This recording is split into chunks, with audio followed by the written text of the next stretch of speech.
হযরত wise কুরনি রাহমাতুল্লাহ আলাইহির যখন 9 বছর বয়স হলো তখন তার বাবা পরলোক গমন করেন। তাই বিধবা মাকে দেখাশোনা করার জন্য বাধ্য হয়ে তিনি বাবার কাপড়ের দোকানে ব্যবসার হাল ধরেন। ব্যবসা করে যা উপার্জন করতেন তা দিয়েই মা ছেলের জীবন একরকম কেটে যাচ্ছিল। কিন্তু আল্লাহর ইচ্ছা বোঝা কঠিন। একদিন ভোরবেলা তিনি দোকানে গিয়ে দেখলেন দোকানের সমস্ত জিনিসপত্র কারা যেন চুরি করে নিয়েছে। খবর শুনে তার মাও দোকানে আসলেন। তার মা দোকানের এই অবস্থা দেখে বললেন, বাবা ওয়াইস, আমাদের এবারে কি হবে, কি করে দিন চলবে আমাদের? তখন বালক ওয়াইস তার মাকে সান্ত্বনা দিয়ে বললেন, আম্মাজান, আল্লাহ তাআলা যা করেন ভালোর জন্যই করেন। অতঃপর বালক ওয়াইস কুরনি রাহমাতুল্লাহ আলাইহি এক ধনী প্রতিবেশীর ভেড়া চরানোর কাজে নিযুক্ত হলেন। প্রতিদিন তিনি ভেড়ার পাল নিয়ে মাঠে যেতেন। সারাদিন ভেড়াগুলো চড়াতেন আর ক্লান্ত হলে গাছের ছায়ায় বসে বিশ্রাম নিতেন। একদিন বালক ওয়াইস কুরনি রাহমাতুল্লাহ আলাইহি ভেড়াগুলো মাঠের মধ্যে ছেড়ে দিয়ে পাশের একটি জঙ্গলে প্রবেশ করলেন। গভীর জঙ্গলের ভিতর দিয়ে তিনি যাচ্ছিলেন। যেতে যেতে তিনি হঠাৎ দেখতে পেলেন একজন দরবেশ সেখানে বসে ধ্যানে মগ্ন আছেন। তিনি দরবেশের কাছে গিয়ে দাঁড়ালেন। হঠাৎ দরবেশের ধ্যান ভেঙে গেল। তখন দরবেশ বালক ওয়াইস কুরনি রাহমাতুল্লাহ আলাইহিকে জিজ্ঞেস করলো, বাবা তুমি কে, আমার কাছে তুমি কি চাও? বালক ওয়াইস কুরনি রাহমাতুল্লাহ আলাইহি তখন নিজের পরিচয় এবং অবস্থার কথা বর্ণনা দিলেন। তার অবস্থা শুনে দরবেশের দয়া হলো। তাই তাকে নিজের কাছে বসিয়ে অনেক সময় ধরে আলোচনা করলেন এবং বললেন, তুমি সময় পেলে আমার কাছে এসো, কিন্তু সাবধান, কাউকে সঙ্গে নিয়ে আসবে না আর আমার কথা কারোর সাথে বলবে না। তারপর থেকে বালক ওয়াইস কুরনি রাহমাতুল্লাহ আলাইহি ভেড়াগুলো মাঠে ছেড়ে প্রতিদিন সেই দরবেশের কাছে যেতেন। দরবেশ যা উপদেশ দিতেন তিনি তাই মনোযোগ দিয়ে শুনতেন। তিনি সেখানে যতক্ষণ থাকতেন দুনিয়ার কোনো কথা তার মনে থাকতো না। দরবেশ যখন বলতেন, যা বাবা, তুমি তোমার মালিকের ভেড়াগুলো দেখাশোনা করো, তখন তার ভেড়ার কথা মনে পড়তো এবং সেখান থেকে চলে আসতেন। একদিন তিনি ভেড়ার পাল নিয়ে বাড়িতে ফিরলেন। তখন মালিক দেখতে পেল যে অনেকগুলো ভেড়া হারিয়ে গেছে। মালিক তাকে জিজ্ঞেস করলেন, হে ওয়াইস কুরনি, আমার ভেড়াগুলো কমলো কেন? তুমি রাখালের দায়িত্বে থাকা অবস্থায় ভেড়াগুলো কোথায় হারিয়ে গেল? তখন ওয়াইস কুরনি রাহমাতুল্লাহ আলাইহি মালিককে কোনো জবাব দিতে পারলেন না। এর ফলে মালিক রেগে গিয়ে তাকে কাজ থেকে বাদ দিলেন। অতঃপর তিনি কাজ হারিয়ে আবারও সেই দরবেশের কাছে চলে গেলেন। সারাদিন দরবেশের কথা শুনে এবং সন্ধ্যার প্রায় কাছাকাছি সময় জঙ্গল থেকে কিছু ফলমূল নিয়ে বাড়িতে মায়ের কাছে আসলেন। অতঃপর ওয়াইস কুরনি রাহমাতুল্লাহ আলাইহি তরুণ যুবকে পরিণত হলেন। তখন তিনি বাড়িটা বিক্রি করে মাকে নিয়ে দূর জঙ্গলে চলে গেলেন। সেখানে একটা ছোট্ট ঘর বানিয়ে মা ছেলে নির্জনে সেখানে বসবাস করতে লাগলেন।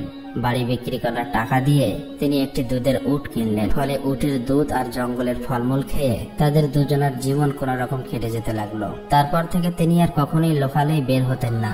সেখানে তিনি ইবাদত বান্দিগিতে মগ্ন থাকতেন আর অন্ধ মায়ের খেদমত করতেন। তিনি যদিও রসুলের যুগের মুসলিম ছিলেন, কিন্তু অন্ধ মাকে রেখে কখনোই রসুলের সঙ্গে দেখা করতে পারেননি। এদিকে একদিন সাহাবীদের সাথে কথা বলার সময় নবী করিম সাল্লাল্লাহু আলাইহি ওয়াসাল্লাম বললেন, আমার উম্মতের মধ্যে এমন একজন লোক আছেন যার সুপারিশে আল্লাহ তাআলা বনি মুজার এবং বনি মরিয়াদের যত বকরি রয়েছে এবং এই বকরিগুলোর গায়ে যতগুলো পশম রয়েছে ততগুলো গুনাহগার বান্দাকে মাফ করে জান্নাতে প্রবেশ করবেন। তখন সাহাবারা জিজ্ঞেস করলেন, হে আল্লাহর রাসূল, কে সেই ভাগ্যবান উম্মত? উত্তরে রাসূল সাল্লাল্লাহু আলাইহি ওয়াসাল্লাম বললেন, তার নাম হচ্ছে ওয়াইস কুরনি। তখন সাহাবারা আবারও জিজ্ঞেস করলেন, হে রাসূলুল্লাহ, আমরা তো কখনোই কোনদিন এই নামের কোন উম্মতকে আপনার কাছে আসতে দেখিনি, আপনি কি তাকে চেনেন? তখন নবী করিম সাল্লাল্লাহু আলাইহি ওয়াসাল্লাম বললেন, আমি তাকে অবশ্যই চিনি, কিন্তু আজ পর্যন্ত তার সাথে আমার সরাসরি সাক্ষাৎ হয়নি। এসব শুনে সাহাবারা আশ্চর্য হয়ে গেলেন। এরপরে সাহাবারা তার পরিচয় জানার জন্য এবং তাকে খুঁজে বের করার জন্য অস্থির হয়ে গেলেন। কিন্তু নবী করিম সাল্লাল্লাহু আলাইহি ওয়াসাল্লাম যতদিন জীবিত ছিলেন ততদিন তার কেউ পরিচয় জানতে পারেননি এবং তার সাথে দেখাও করতে পারেননি। একদিন কয়েকজন সওদাগর খাবার জিনিসপত্র বোঝাই করা নৌকা নিয়ে সাগর পাড়ি দিয়ে মিশর থেকে মদিনায় যাচ্ছিল। ওই নৌকায় ছেঁড়া কাপড় পরা একজন পাগলও ছিল। যাত্রীদের মধ্যে কেউ তাকে চিনত না। অতঃপর নৌকা যখন সাগরের মাঝখানে গেল তখন আকাশ মেঘাচ্ছন্ন হয়ে গেল। দেখতে দেখতে প্রচন্ড ঝড় বৃষ্টি শুরু হয়ে গেল। ফলে প্রচন্ড ঝড়ের কারণে নৌকা ডুবে যাওয়ার মতো অবস্থা হয়ে যায়। নৌকার যাত্রীরা সবাই আতঙ্কিত হয়ে আল্লাহ তাআলাকে ডাকতে লাগলো। এমন সময় হঠাৎ করেই সেই পাগলটা পানিতে নেমে গেল। সমস্ত যাত্রীরা অবাক হয়ে গেল, কারণ পাগলটা দিব্যি পানির উপর দাঁড়িয়েছিল। তারপর পাগলটা পানির উপর নামাজ পড়া শুরু করে দিল। নামাজ শেষ করে সে যাত্রীদের দিকে তাকালো। এই দৃশ্য দেখে যাত্রীরা বুঝে গেল নিশ্চয়ই তিনি আল্লাহ তাআলার বুজুর্গ মানুষ।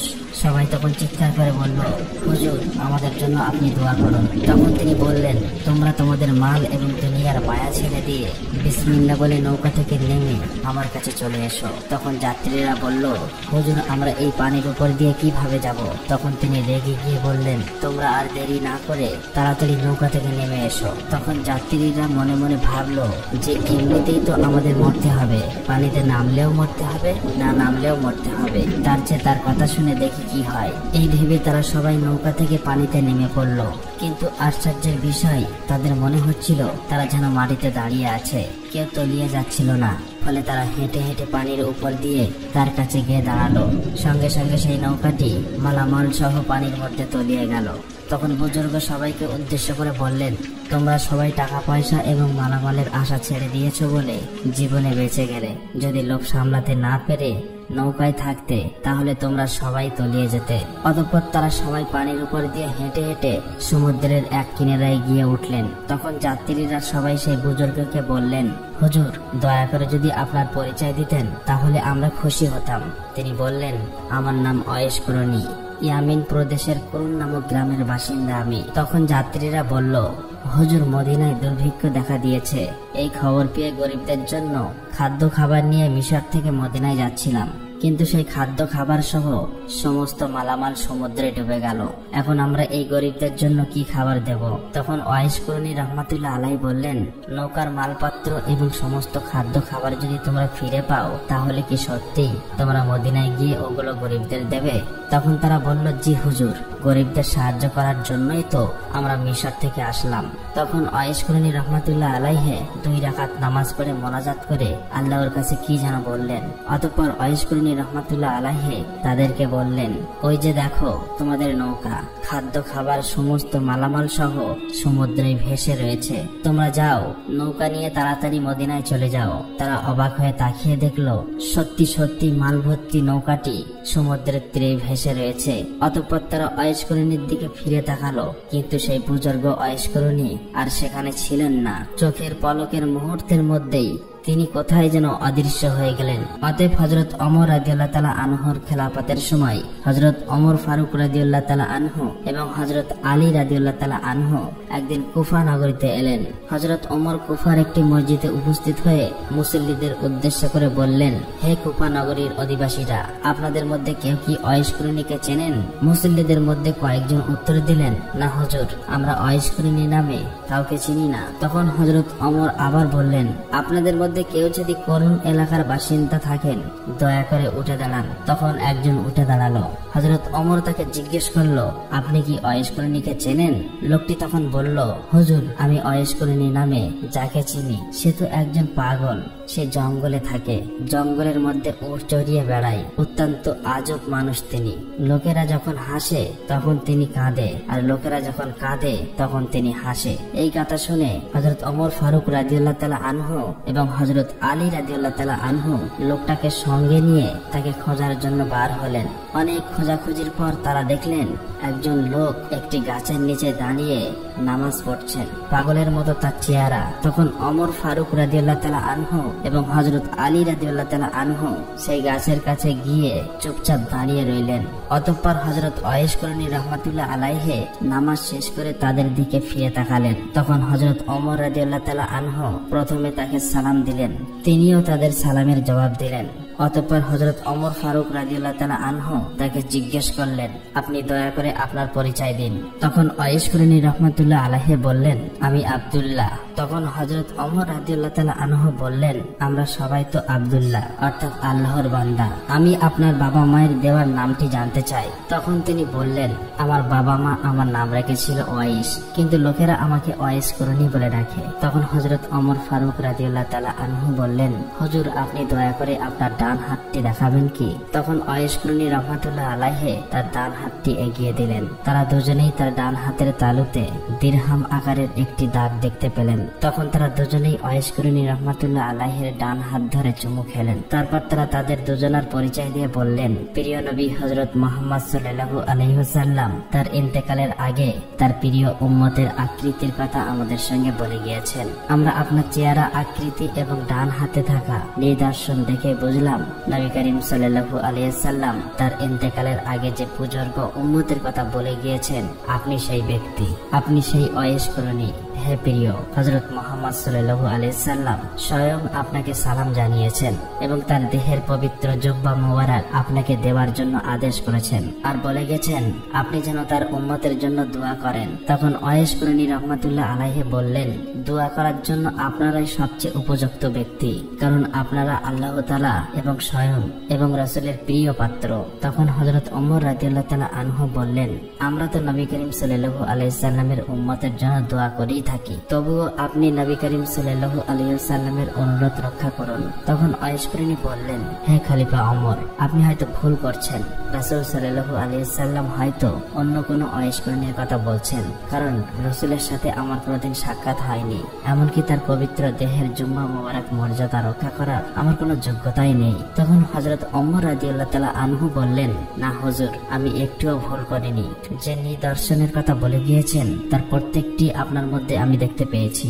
সুতরাং আমার মনে এই কথা বলতে বিন্দুমাত্র সন্দেহ নেই যে আপনাকে রাসূল সাল্লাল্লাহু আলাইহি ওয়াসাল্লাম তার পবিত্র দেহের জুম্মা দান করে বলে গিয়েছে। তখন ওয়াইস করণী রহমাতুল্লাহ আলাইহি বললেন, বেশ, তাহলে রাসূল সাল্লাল্লাহু আলাইহি ওয়াসাল্লামের দেহের পবিত্র জুম্মা মোবারক আমাকে দিন, আমি সেই জুম্মা পরিধান করে সমস্ত উম্মতের জন্য দোয়া করি। তখন হযরত ওমর ফারুক রাদিয়াল্লাহু তাআলা আনহু ওয়াইস করণীর হাতে পবিত্র জুম্মা মোবারক তুলে দিলেন। তিনি জুব্বাটি নিয়ে সামান্য একটু দূরে গেলেন, অতঃপর সিজদায় গিয়ে কান্না করে আল্লাহর দরবারে দোয়া করতে লাগলেন, হে করুণাময় আল্লাহ, হে দয়াময় প্রভু, আমার প্রিয় রাসূল মুহাম্মদ সাল্লাল্লাহু আলাইহি ওয়াসাল্লাম তার দেহের পবিত্র জুম্মা আমাকে দান করে গিয়েছেন। যতক্ষণ আপনি প্রিয় নবী হযরত মুহাম্মদ সাল্লাল্লাহু আলাইহি ওয়াসাল্লামের সমস্ত উম্মতের গুনাহ মাফ না করবেন, ততক্ষণ পর্যন্ত আমি এই জুব্বা গায়ে পরব না, কারণ তিনি তার উম্মতকে আমার জিম্মায় রেখে দুনিয়া থেকে বিদায় নিয়েছেন। রাসূল সাল্লাল্লাহু আলাইহি ওয়াসাল্লাম, ওমর এবং আলী সবাই তাদের নিজের কাজ শেষ করেছেন, এখন শুধু আমার কাজ বাকি রয়েছে। হে আল্লাহ, আমার আরজি কবুল করুন।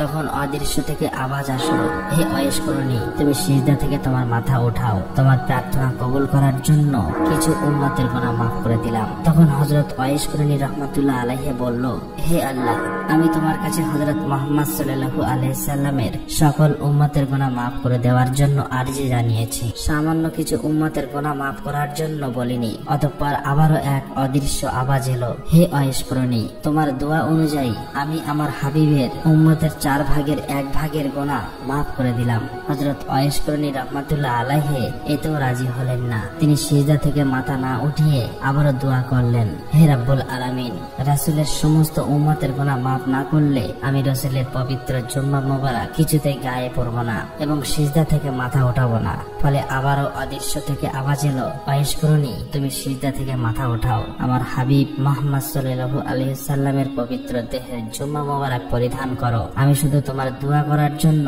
রাসূল সাল্লাল্লাহু আলাইহি সাল্লামের পাপী উম্মতদের অর্ধেককে মাফ করে দিলাম।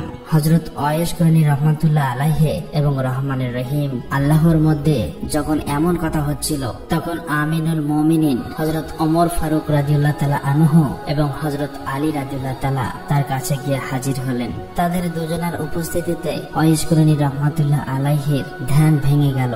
আশিক এবং মাসুকের গোপন সূত্র ছিন্ন হওয়ায় তিনি সিজদা থেকে মাথা উঠিয়ে অত্যন্ত দুঃখের সাথে বললেন, কেন আপনারা এই সময় আমার সামনে এলেন? আপনারা যদি আরো কিছুক্ষণ অপেক্ষা করতেন, তাহলে আমি হুজুর সাল্লাল্লাহু আলাইহি সাল্লামের সমস্ত উম্মতদের গুনাহ মাফ না হওয়া পর্যন্ত সিজদা থেকে মাথা উঠাতাম না। আপনারা আমার সামনে এসে সবকিছু নষ্ট করে দিলেন। তারপর হযরত ওয়াইস করণী রাহমাতুল্লাহ আলাইহি রাসূল সাল্লাল্লাহু আলাইহি সাল্লামের পবিত্র জুব্বা মোবারক পরিধান করলেন। অতঃপর তিনি আবারও আল্লাহ তাআলার দরবারে দোয়া করলেন, হে পরওয়ারদিগার, হে দয়াময় আল্লাহ, তুমি তোমার পেয়ারা হাবিবের এই পবিত্র জুম্মা মোবারকের বরকতে বনি রাবিয়া এবং বনি মোজার গোত্রের মেষপালকের সমান সংখ্যক মোহাম্মদী উম্মাদের গুনাহ মাফ করে দাও। মোনাজাতের পর তিনি হযরত ওমর এবং হযরত আলী রাদিয়াল্লাহু তাআলা আনহুর দিকে তাকিয়ে বললেন, মেহেরবানি করে আল্লাহ তাআলা আমার এই দোয়া কবুল করে নিয়েছেন। বনি রাবিয়া এবং বনি মোজার গোত্রের মেষপালকের সমস্ত মেষের পশমের সমান সংখ্যক মোহাম্মদ উম্মাদের গুনাহ মাফ করে দিয়েছেন। অতএব হযরত আলী রাদিয়াল্লাহু তাআলা আনহু ওয়াইস কুরনি রাহমাতুল্লাহ আলাইহিকে বললেন, হুজুর, আপনি নবী করিম সাল্লাল্লাহু আলাইহি সাল্লামের সাথে একদিনও দেখা করলেন না কেন, অথচ তার প্রতি আপনার এত মহব্বত? তখন ওয়াইস কুরনি রাহমাতুল্লাহ আলাইহি তার প্রশ্নের জবাবে বললেন, আপনারা কি নবী করিম সাল্লাল্লাহু আলাইহি ওয়াসাল্লামকে নিজের চোখে কখনো দেখেছেন? আমরা তো সবসময় প্রিয় নবীদের সাথে ওঠা বসা করতাম, সুতরাং তাকে অবশ্যই দেখেছি। তখন হযরত ওয়াইস কুরনি রাহমাতুল্লাহ আলাইহি বললেন, আচ্ছা বলুন তো, তার চোখের ভুরু দুটি জোড়া ছিল নাকি আলাদা ছিল? তখন তারা দুজনেই প্রশ্নের সঠিক উত্তর দিতে পারলেন না। তখন তারা বললেন, আমরা তো কোনোদিন হুজুর সাল্লাল্লাহু আলাইহি ওয়াসাল্লামের চেহারার দিকে তাকিয়ে কথা বলিনি, তাই আমরা এই বিষয় লক্ষ্য করিনি। অতঃপর হযরত ওমর রাদিয়াল্লাহু তাআলা আনহু ওয়াইস কুরনি রাহমাতুল্লাহ আলাইহিকে তার নিজের জন্য দোয়া করতে অনুরোধ করলেন। তখন ওয়াইস কুরনি রাহমাতুল্লাহ আলাইহি বললেন, আমি প্রতি ওয়াক্ত নামাজের পরে এই বলে দোয়া করে থাকি, হে পরম করুণাময় দয়াময় আল্লাহ, তুমি সমস্ত মুমিন এবং মুমিনাদের গুনাহ মাফ করে দাও। আপনি যদি খাঁটি ঈমান নিয়ে কবরে যেতে পারেন তাহলে আমার এই দোয়াই যথেষ্ট, এই দোয়াই আপনাকে খুঁজে বের করবে। তখন হযরত ওমর রাদিয়াল্লাহু তাআলা আনহু ওয়াইস কুরনি রাহমাতুল্লাহ আলাইহির কাছে আরো কিছু নসিহত শুনতে চাইলেন। তখন হযরত ওয়াইস কুরনি রাহমাতুল্লাহ আলাইহি বললেন, আপনি কি সর্বশক্তিমান আল্লাহ তাআলাকে চেনেন? যদি তাকে ছাড়া আর অন্য আর কাউকে না চেনেন তাহলে আল্লাহ তাআলাকে চেনাই আপনার জন্য সবচেয়ে ভালো। অতঃপর তিনি হযরত ওমর রাদিয়াল্লাহু তাআলা আনহুকে জিজ্ঞেস করলেন, আল্লাহ তাআলা কি আপনার সম্বন্ধে জানেন? তখন হযরত ওমর রাদিয়াল্লাহু তাআলা আনহু বললেন, তিনি আলিমুল গায়েব, নিশ্চয়ই তিনি আমার সম্বন্ধে সবকিছুই জানেন। তখন হযরত ওয়াইস কুরনি রাহমাতুল্লাহ আলাইহি বললেন, তিনি ছাড়া আর কেউ যদি আপনাকে না জানে না চেনে তাহলে সেটাই আপনার জন্য ভালো। অতঃপর হযরত ওমর রাদিয়াল্লাহু তাআলা আনহু হযরত ওয়াইস কুরনি রাহমাতুল্লাহ আলাইহিকে কিছু নজরানা দিতে চাইলেন। তখন হযরত ওয়াইস কুরনি রাহমাতুল্লাহ আলাইহি তার নিজের পকেট থেকে দুটি দিরহাম বের করে বললেন, উট চড়িয়ে এই দিরহাম দুটি পেয়েছিলাম, আপনি কি আমাকে এই নিশ্চয়তা দিতে পারবেন যে এগুলি খরচ না করা পর্যন্ত আমি এই দুনিয়ায় বেঁচে থাকব? যদি পারেন তাহলে আমাকে নজরানা দিন। আমি নিজে কিন্তু বিশ্বাস করতে পারছি না যে এই দিরহাম দুটি খরচ করতে আমি পারবো, হয়তো তার আগেই এই দুনিয়া ছেড়ে আমাকে চলে যেতে হবে। অতঃপর কিছুক্ষণ চুপ থাকার পর হযরত ওয়াইস কুরনি রাহমাতুল্লাহ আলাইহি তাদেরকে বললেন, আপনারা দুজন অনেক কষ্ট করে আমার সাথে দেখা করতে এসেছেন, দেখা তো হয়ে গেল, এখন আপনারা ফিরে যান, কিয়ামত খুব নিকটবর্তী, সেদিন আবার আপনাদের সাথে আমার দেখা হবে। অতঃপর হযরত ওয়াইস কুরনি রাহমাতুল্লাহ আলাইহি তাদের দিক থেকে মুখ ফিরিয়ে নিলেন এবং আল্লাহ তাআলার ইবাদতে মগ্ন হলেন। হযরত ওমর এবং হযরত আলী রাদিয়াল্লাহু তাআলা আনহু তখন বুঝতে পারলেন যে তার সাথে আর কথা বলার সুযোগ হবে না, সুতরাং তারা সেখান থেকে চলে এলেন। অতঃপর দীর্ঘদিন অতিবাহিত হবার পর হযরত ওয়াইস কুরনি রাহমাতুল্লাহ আলাইহি নবী করিম সাল্লাল্লাহু আলাইহি সাল্লামের পবিত্র রওজা মোবারক জিয়ারতের জন্য মদিনা শরীফ আসলেন। মদিনায় সাহাবাগণ তখন ওয়াইস কুরনি রাহমাতুল্লাহ আলাইহিকে জিজ্ঞেস করলেন, আপনি প্রিয় নবী মুহাম্মদ সাল্লাল্লাহু আলাইহি সাল্লামের পবিত্র রওজা মোবারক জিয়ারত করার জন্য এসেছেন, কিন্তু তিনি বেঁচে থাকতে তো একবারও আপনি দেখা করার জন্য আসেননি, এর কারণ কি? তাদের জবাবে হযরত ওয়াইস কুরনি রাহমাতুল্লাহ আলাইহি বললেন, আমার বিরুদ্ধে অচল অন্ধ মাকে ছেড়ে ইচ্ছা থাকা সত্ত্বেও আমি আসতে পারিনি। তখন সাহাবারা বলল, আমাদের সবার তো পিতামাতা ছিলেন, কিন্তু আমরা তো আমাদের পিতামাতার চেয়ে নবী করিম সাল্লাল্লাহু আলাইহি ওয়াসাল্লামকে মন প্রাণ দিয়ে বেশি ভালোবাসতাম। তখন ওয়াইস কুরনি রাহমাতুল্লাহ আলাইহি বললেন, আপনারা তো সবসময় রাসূল সাল্লাল্লাহু আলাইহি ওয়াসাল্লামের দরবারে ছিলেন, তাকে কাছ থেকে প্রতিদিন দেখেছেন, তাকে মন প্রাণ দিয়ে ভালোবাসতেন, আচ্ছা বলুন তো দেখি রাসূলের চেহারা মোবারক কেমন ছিল? তখন সাহাবাগণ রাসূল সাল্লাল্লাহু আলাইহি ওয়াসাল্লামের চেহারা মোবারকের কিছু কিছু বর্ণনা দিতে শুরু করলেন। এটা শুনে হযরত ওয়াইস কুরনি রাহমাতুল্লাহ আলাইহি বললেন, আপনারা তো এতক্ষণ যা বললেন এটা তো শুধু বাইরের এক টুকরার কথা, কিন্তু তার বাতিনি আকৃতির কথা তো আপনারা কিছুই বলেননি। সাহাবাগণ তখন কোনো জবাব দিতে না পেরে বললেন, হুজুর তাহলে আপনিই বলুন। তখন ওয়াইস কুরনি রাহমাতুল্লাহ আলাইহি রাসূল সাল্লাল্লাহু আলাইহি সাল্লামের আকৃতির এমন বর্ণনা দিলেন যে সাহাবাগণকেও তার কোনো কথার অস্বীকার করার সুযোগ পেলেন না। তার বর্ণনা শুনে সাহাবাগণ নতুন করে নবীজিকে দেখতে পেলেন। তখন তারা সবাই কেঁদে ফেললেন। অতঃপর তিনি পবিত্র রওজা মোবারক জিয়ারত করতে গেলেন। রাসূল সাল্লাল্লাহু আলাইহি সাল্লামের মহব্বতে হযরত ওয়াইস কুরনি রাহমাতুল্লাহ আলাইহি কাঁপতে কাঁপতে পবিত্র রওজা মোবারকের পাশেই বেহুশ হয়ে পড়লেন। কিছুক্ষণ পর হুঁশ ফিরলে জিয়ারত শেষ করে পাশের লোকজনকে বললেন, দয়া করে আপনারা আমাকে ধরুন এবং মদিনার সীমানার বাইরে রেখে আসুন। এই জায়গার মাটিতে আল্লাহ রাসূল সাল্লাল্লাহু আলাইহি সাল্লামের পবিত্র দেহ মোবারক শুয়ে আছে। সেখানে পা রেখে আমি দাঁড়াতে পারছি না। বেয়াদবের ভয়ে আমার সারা শরীর থরথর করে কাঁপছে।